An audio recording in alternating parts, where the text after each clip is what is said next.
یا اہل الکتاب، اے اہل کتاب، اے کتاب والوں، لا تغلو فی دینکم، اپنے دین میں زیادتی نہ کرو، غلو نہ کرو، اپنے دین میں اضافہ نہ کرو. ولا تقولوا علی اللہ الا الحق، اور اللہ پر نہ کہو مگر سچ، اللہ کے بارے میں وہی بات کہو جو سچی ہے. یہ آیت عیسائیوں کے بارے میں نازل ہوئی جن کے کئی فرقے ہو گئے تھے، اور ہر ایک حضرت عیسیٰ علیہ السلام کی نسبت الگ کفری عقیدہ رکھتا تھا. نستوری آپ کو اللہ کا بیٹا کہتے تھے. یہ عیسائیوں کا ایک گروہ ہے جو حضرت عیسیٰ علیہ السلام کو اللہ کا بیٹا کہتا ہے. مرقوسی کہتے تھے کہ وہ تین میں سے تیسرے ہیں، یعنی تین خدا ہیں، اور تین خدا میں سے تیسرے خدا حضرت عیسیٰ علیہ السلام ہے.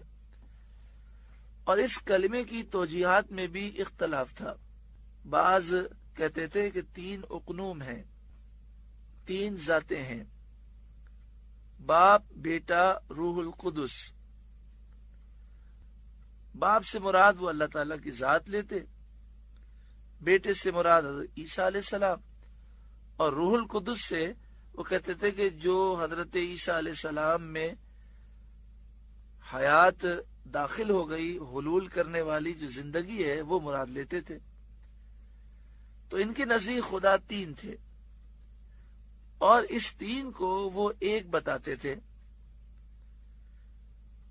اور اس کا نام رکھتے تھے کہ توحید فی التثلیث اور تثلیث فی التوحید، یعنی تین میں ایک کرنا اور ایک میں تین کرنا.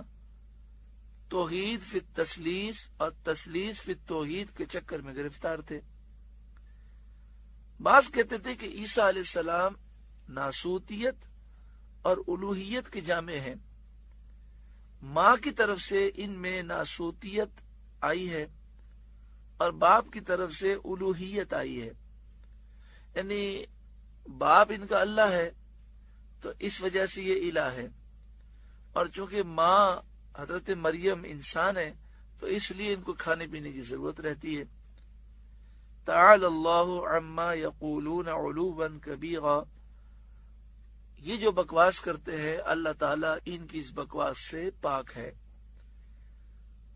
اللہ کے سوا کوئی خدا نہیں، الہ نہیں، معبود نہیں. اللہ کا کوئی بیٹا نہیں، بیٹی نہیں، کوئی بیوی نہیں.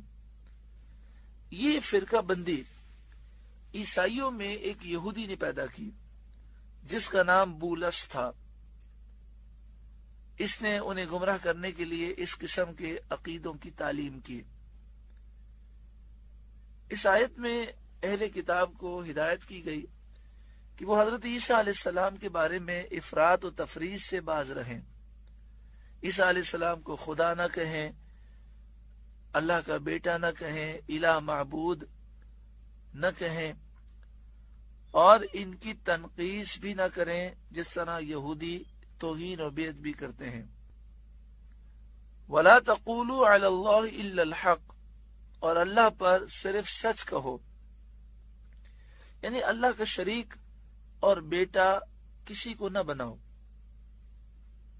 حلول اور اتحاد کے عیب بھی مت لگاؤ کہ عیسیٰ علیہ السلام میں اللہ داخل ہو گیا، حلول کر گیا، اور حضرت عیسیٰ علیہ السلام، روح القدس اور اللہ، یہ تینوں ذاتوں میں اتحاد ہو گیا اور وہ ایک خدا بن گئے.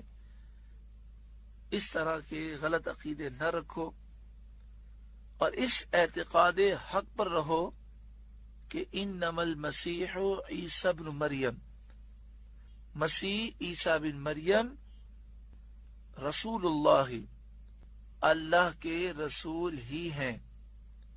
حضرت عیسیٰ علیہ السلام کا لقب مسیح ہے. مسیح کے معنی ایک ہوتے ہیں بہت زیادہ ہاتھ پھیرنے والا.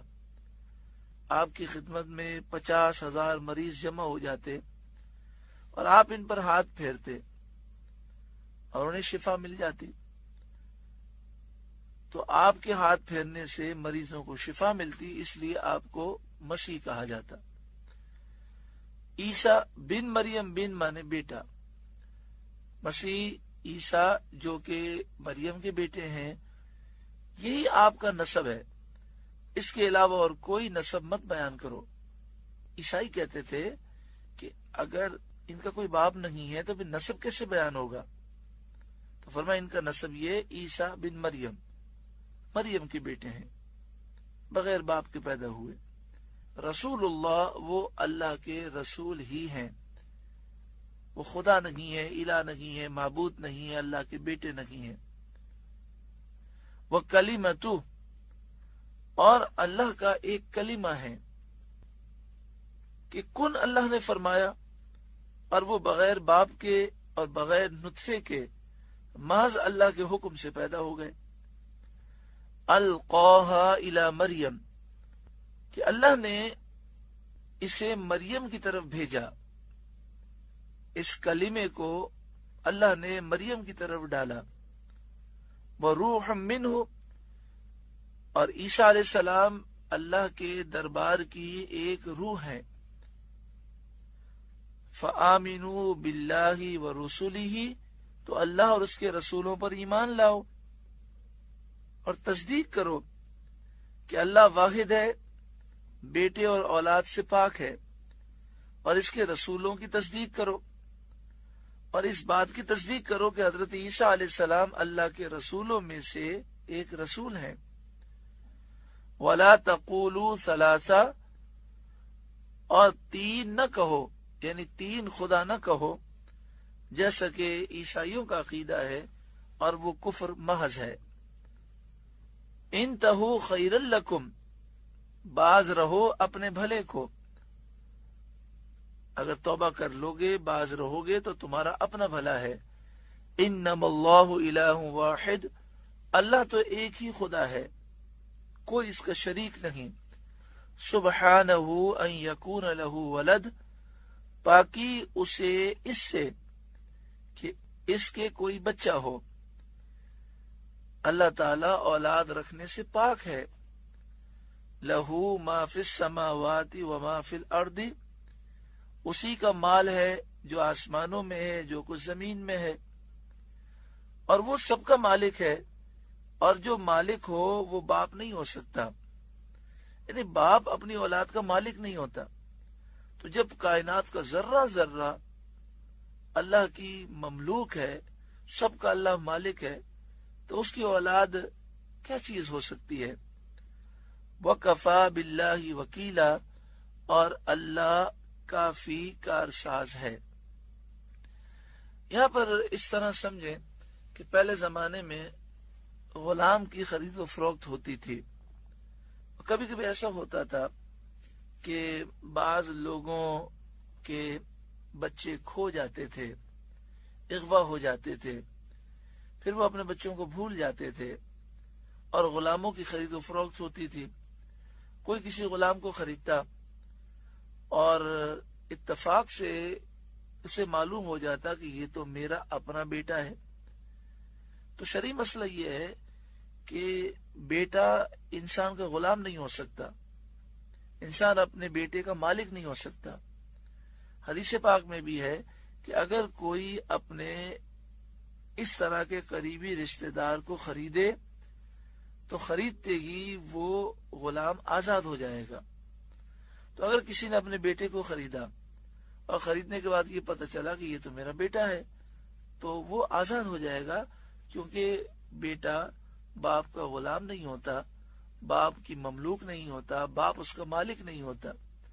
تو جب پوری کائنات کا ذرہ ذرہ اللہ کی مملوک ہے، اللہ سب کا مالک ہے، تو یہ سمجھایا جا رہا ہے کہ اس کا کوئی بیٹا نہیں، اس کی کوئی بیٹی نہیں۔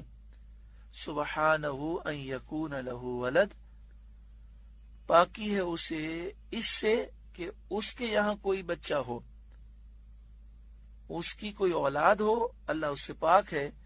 لہو ما فی السماوات وما فی الارض، اسی کا مال ہے جو آسمانوں میں ہے اور جو کچھ زمین میں ہے، تو اس کی اولاد کون سی چیز ہو سکتی ہے؟ وکفا باللہ وکیلا، اور اللہ کافی ہے کارساز۔ اللہ تعالی ہم پر کرم فرمائے۔ سورہ نساء کا رکوع نمبر 23 مکمل ہوا۔ اللہ تعالیٰ اس رکوع کے نور سے ہمارے ظاہر باطن کو، ہمارے قلوب کو روشن اور منور فرمائے۔